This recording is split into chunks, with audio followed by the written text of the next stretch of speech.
Could we see All Elite Wrestling with New Japan Pro Wrestling this year? And do we see a TV deal in the works for All Elite Wrestling? My name is Michael Valenti. This is Ralph Valenti. We're going to talk about it all here on the Squared Circle Psychobabble. And before we get to it, we want to thank everybody for hitting our goal of 1,000 subscribers before the Royal Rumble. But we're on to our next goal. We're looking for 5,000 subscribers before All Elite Wrestling, Double or Nothing. And of course, if you're listening on your favorite podcast provider, make sure you subscribe, review on iTunes, give us that 5-star review, and share all over social media so that more people listen to the Squared Circle Psychobabble. Any part of the conversation that you want to fast forward to, we'll have the timestamps below in the description. And without further ado, let's start it off, Ralph. This all started with a tweet from Kevin Kelly that he was asked whether he thought All Elite Wrestling would work with New Japan Pro Wrestling. Right. And Kevin Kelly responded, absolutely. Now, Kevin Kelly doesn't have any say in what New Japan does or what All Elite does, but being the voice of New Japan Pro Wrestling, it's interesting that he would say absolutely, one word, in response to someone tweeting him that question. Do you see All Elite Wrestling work with New Japan this year? I see, well, we know that All Elite, in one way or another, some of those guys are going to be able to go over and work with New Japan. It was reported, I think, earlier this week that Chris Jericho's contract, so one of the things that was reported was that there's going to be various types of contracts for these All Elite wrestlers, and some of them will be exclusive deals where they can only perform for All Elite. And then we know there's other guys like Joey Janela who can go and do his own thing outside of All Elite Pro Wrestling, and Chris Jericho. I think Chris Jericho's contract specifically allows him to do both his cruise, and he can also go and perform in New Japan Pro Wrestling. Now, I think we can all agree that there's going to be a shift in the landscape of the wrestling industry as a whole. And what I mean by that is I think you're going to see a lot more of these companies, especially the smaller ones, like your Ring of Honor, New Japan. And when I say small, I mean small in comparison to obviously the WWE and what they have. I think all of those companies are going to have to work together in order to remain relevant and be competitive with the WWE. So I do think that despite what's being reported, I think eventually New Japan is going to have to work with All Elite Wrestling, especially if they're going to want to remain relevant within the West. Obviously, that's one of the things that they talked about, you know, expanding into the United States.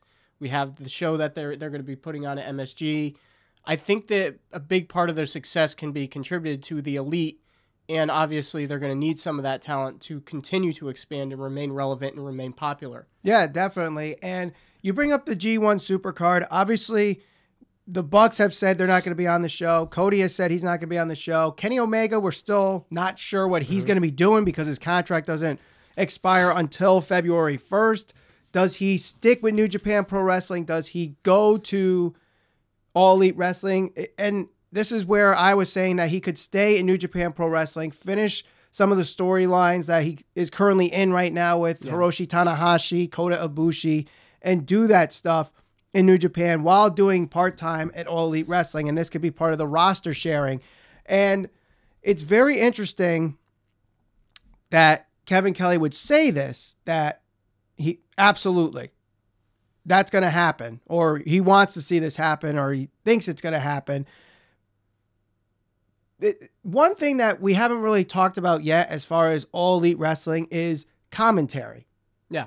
You know, if they decide to do roster sharing, would that include commentary? And if so, who are going to be the commentators? Now, there's been the rumor and speculation recently that Jim Ross could be the play-by-play guy for All Elite Wrestling. He's still under contract with WWE, I think, until April. So until that expires, we won't know what he's doing. Right. Ring of Honor's play-by-play guy, he was the play-by-play for All In. Right. Kevin Kelly working with Don Callis, and Don Callis doing stuff with Impact Wrestling. Do you see that duo? Don Callis also did the most recent Wrestle Yes, Kingdom, he correct? did. Yes. So, So you could bring Kevin Kelly and Don Callis there if they decide to share talent in New Japan Pro Wrestling. People already know them. People already like them in the wrestling industry. So that's another possibility. If they decide to do work with New Japan Pro Wrestling, who do they bring over from New Japan Pro Wrestling? Yeah, to me that's simple, and of course I think you got to say that they're going to bring over Switchblade Jay White. Yep. That has to be one. Okada, Naito.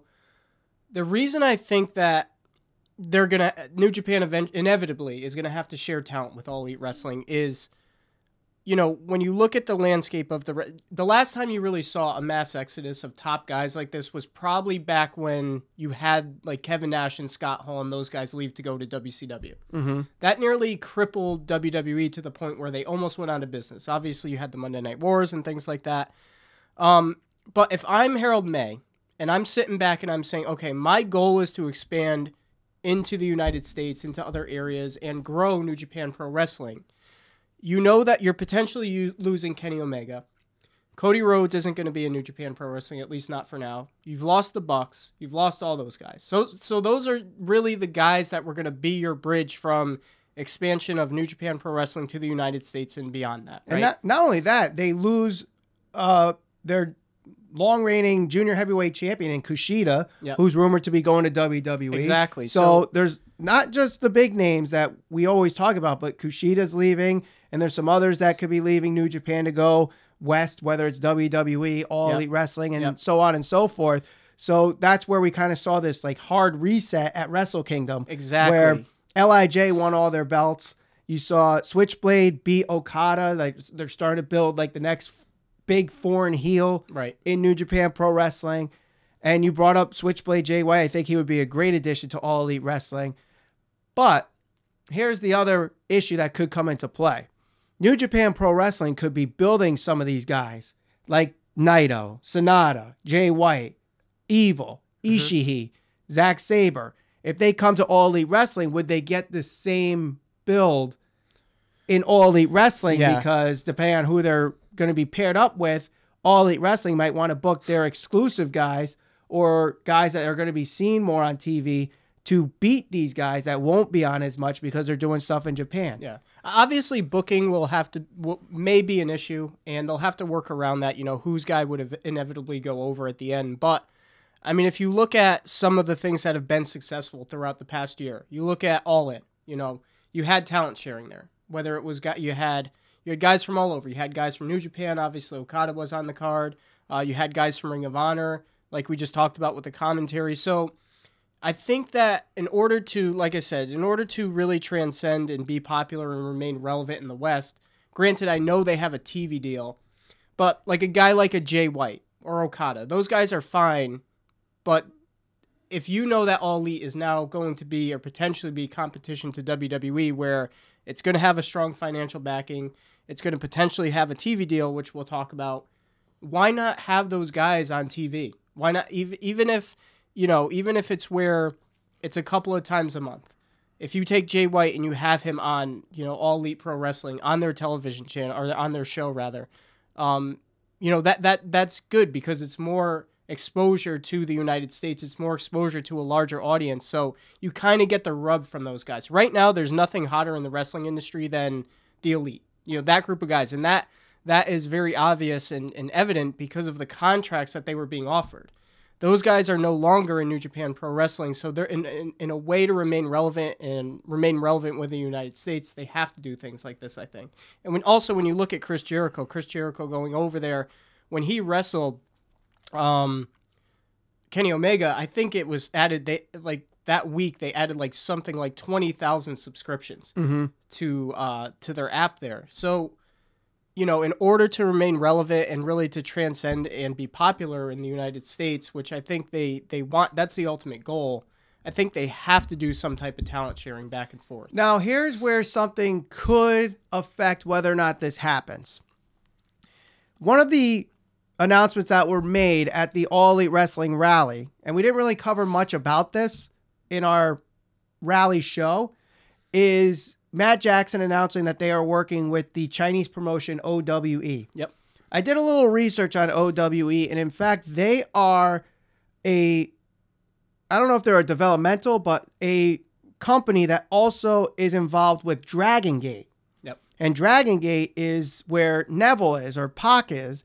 the champion at and has been working there in Japan. Right. Now, I don't know if it's necessarily a rivalry with New Japan Pro Wrestling or not, but could that affect whether or not New Japan comes to All Elite Wrestling because All Elite Wrestling is working with OWE and essentially Dragon Gate? Yeah, it certainly could, but I think what we're really seeing right now, not only with New Japan, Ring of Honor, All Elite, any of those guys, even with the WWE, I think it's going to be interesting because if you have All Elite, who's going to be offering these guys contracts that aren't just exclusive, and they can perform outside of, All Elite Wrestling, does that now force WWE to have to offer contracts like that in order to be competitive with them? It certainly could. I mean, that's obviously talking years down the road and seeing how popular and how big All Elite actually becomes. But when you look at even like the NXT that was on yesterday, NXT UK, right? Triple H afterwards saying that their goal is to expand. So that he talked about expansion into the Middle East. He talked about expansion into India, Japan, South America, potentially Australia. So I think what you're going to get now is if All Elite offers these contracts, one, WWE is going to have to sign a bunch of guys. Whether they wind up in an NXT in UK, Japan, India, any of those, I guess you can call them territories, just getting guys under contract, that's going to be a big part of it. You bring up territories. You bring up territories. Are we heading into a era of wrestling where the territories are going to have a resurgence? And are we going to have a belt that goes around all these different promotions as the top belt, like the NWA World Heavyweight Champion was way back when? And maybe that is the belt that happens, where Nick Aldis currently has it, and he tours around and stops at All Elite Wrestling, stops in Impact, stops in Ring of Honor and such. I know Nick Aldis is doing something in Ring of Honor, I believe. So is that going to start becoming the top belt in the world?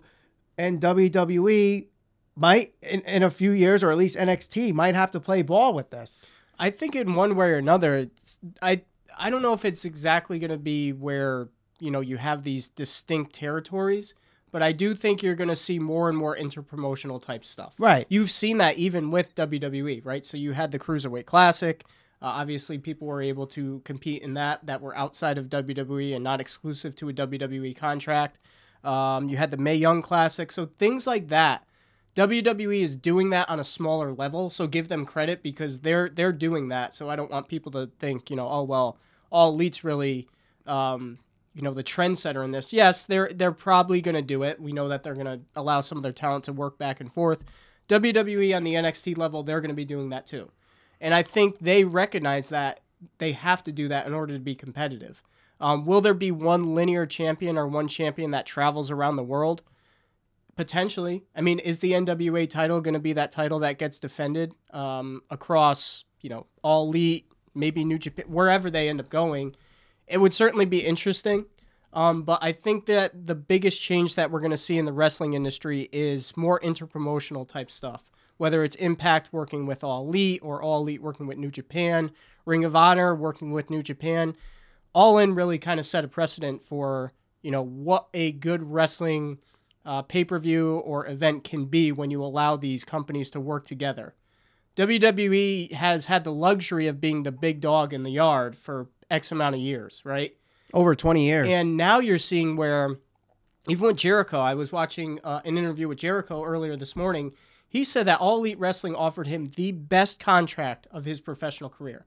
Jericho's been in wrestling, I think he said, since he was 16 years old. 1993, I believe, his first year. So for him to come out and say that, these guys who we haven't even seen anything from, no promotion. We saw a rally, and we've heard a lot of promises, and there's been a lot of speculation, but we haven't seen too much more beyond that. For him to come out and say that they offered him the best contract of his career, a 3-year contract, and still allow him to do stuff like the Jericho Cruise and perform in New Japan Pro Wrestling, I think you're going to see a major shift in the lay of the land and who's allowed to work with who. And does that force WWE to offer non-exclusive contracts? It might, depending on how big it gets. In order to remain competitive, they may have to do that. We saw that years ago when ECW wrestlers came over to WWE for a small period of time. But Definitely an interesting time right now in the wrestling business. It definitely is an interesting time. We talk about Jericho in a recent interview you talked about, but I want to talk about a recent interview he did with Busted Open Radio. That's Dave LaGreca and Bully Ray, or Bubba Ray Dudley, whatever you want to call him. And in his conversation about All Elite Wrestling, he mentions there are 2 big TV deals in the works right now with All Elite Wrestling. And if one of them actually goes through, it's going to be a huge deal and say, yep, these guys mean business. Now, a lot of people are trying to figure out which 2 networks they are, and it seems like it's been narrowed down to 2.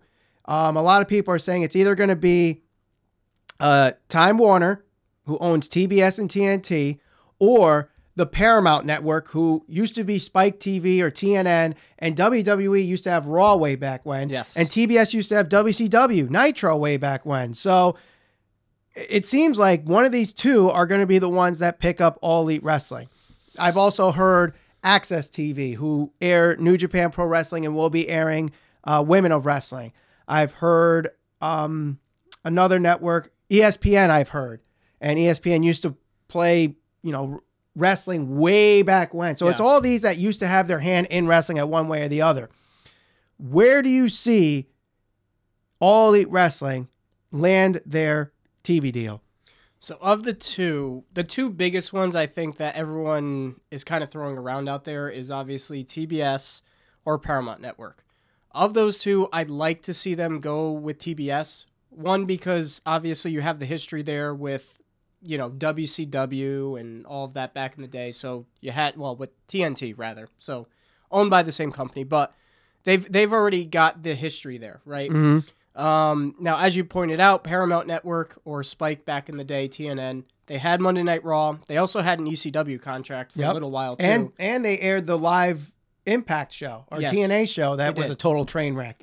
They did. But when you talk about kind of pitting one against another, I'd like to see them go to TBS because I think it carries more credibility. I think people will take it more seriously. The reason I say that is if you look at some of the TV shows and the product that TBS and TNT offer, so you've got you've got MLB.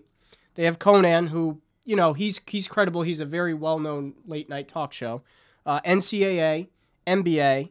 So all of that taken into consideration, you see that if they were to have their television show on that station, it's going to carry more credibility. So, when you look at what kind of Paramount or Spike back in the day, what TV shows they offer, they have Bar Rescue, Cops, Ink Master. Now, those are all fine shows. Nothing against anybody that watches those. But if you're going to try and be relevant and try and compete with WWE, you don't necessarily want to be the show that's coming up after, like, Ink Master.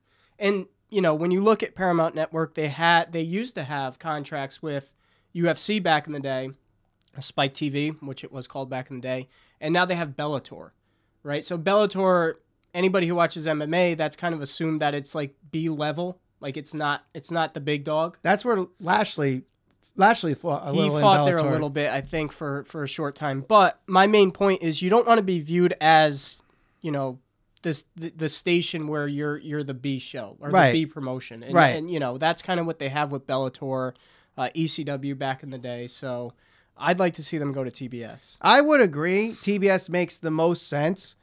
One, because you have TBS, which is a basic cable network. So most people that are at least bringing down their cable bill and sticking to just basic TV or cutting the cord altogether, doing some kind of streaming, TBS is a very accessible network. Mm-hmm. Whereas Paramount might not be as much. You also have TNT, which is the same thing, very accessible network. And there's just more production quality that they can get from TBS because it's such a big media company, Time Warner owning it. They could put more money into the production. Whereas, yes, the Paramount Network is owned by CBS, but because it's not one of their bigger networks, it's not CBS Sports Network, it's not CBS itself, there might not be as much into it. Yeah. So, I mean, only time will tell. Do you see maybe there's this dark horse like ESPN that comes in and picks it up? I don't think so. I think ESPN has always been loyal to the WWE. They cover WWE quite a bit. So if you go on their website, they did just release something for All Elite Wrestling. I've seen them post stories about All Elite Wrestling. And don't forget Tony Khan being the Jaguars owner, or whatever he is, the leader of stats, and Shad Khan is actually the owner.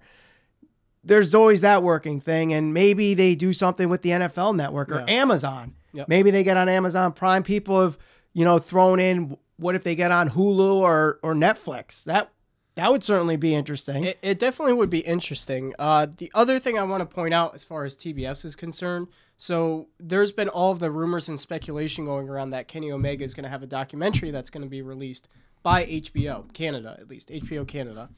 And there was also reports going around that HBO was actually present at the All Elite Wrestling rally. Mm-hmm. When you look at who HBO is affiliated with and who owns it, so they are actually affiliated with Time Warner. So does that kind of tip off that, okay, yes, they are going to inevitably be working with TBS or TNT? Only time will tell, but I think that could be one thing that people kind of look at and maybe leads them to believe that could be something that happens down the road. One last point, because you brought up HBO, then we'll wrap things up here. Would you see HBO airing the big pay-per-views, like Double or Nothing and whatever future shows come up, like boxing has done in the past? Do you see All Elite Wrestling doing that on HBO, or would that alienate some fans? I think it definitely would alienate some fans. And I don't know if... I think, much like cable, and we've talked about this, cable is kind of like a dying industry. Yes. Old-fashioned cable. People are cutting the cord. The same can be said for pay-per-view. A lot of people are getting... they're not necessarily purchasing pay-per-views in the numbers that they were purchasing them in, and more people are going to some type of streaming. Right. In fact, they updated the all-in numbers, and it seems like it was 50 to 55,000 pay-per-view buys for all-in, which doesn't seem like a lot, but that is, compared to in this industry, that is a lot. So it was, about that many pay-per-view sales, but I think they said it was actually streamed by over 1 million people. Right. So just kind of putting things in perspective, and we know that a good majority of All Elite Wrestling's fan base is, it's driven by the internet community. Right. So the movement really resides in the wrestling fans who get their wrestling from streaming services. Right. So I don't think that HBO is really going to be where they go in terms of, a pay-per-view sale. I think that pushes their major fan base out. So I can't see that happening. Well, let us know what you think in the comments below. Do you see All Elite Wrestling working with New Japan this year? And where do you see them landing their TV deal? Let us know in the comments. If you liked any of the points that we made, make sure you like this video. Make sure you subscribe to our channel, as we're trying to get to 5,000 YouTube subscribers before All Elite Wrestling Double or Nothing on May 25th. And, of course, share this all over your social media, whether it's Twitter, Facebook, Instagram, LinkedIn, whatever other ones are out there. And, of course, follow us on Twitter at SCPB Podcast. We'll talk to you all later this week. For Ralph Valenti, my name is Michael Valenti, and thank you for listening to the Squared Circle Psychobabble.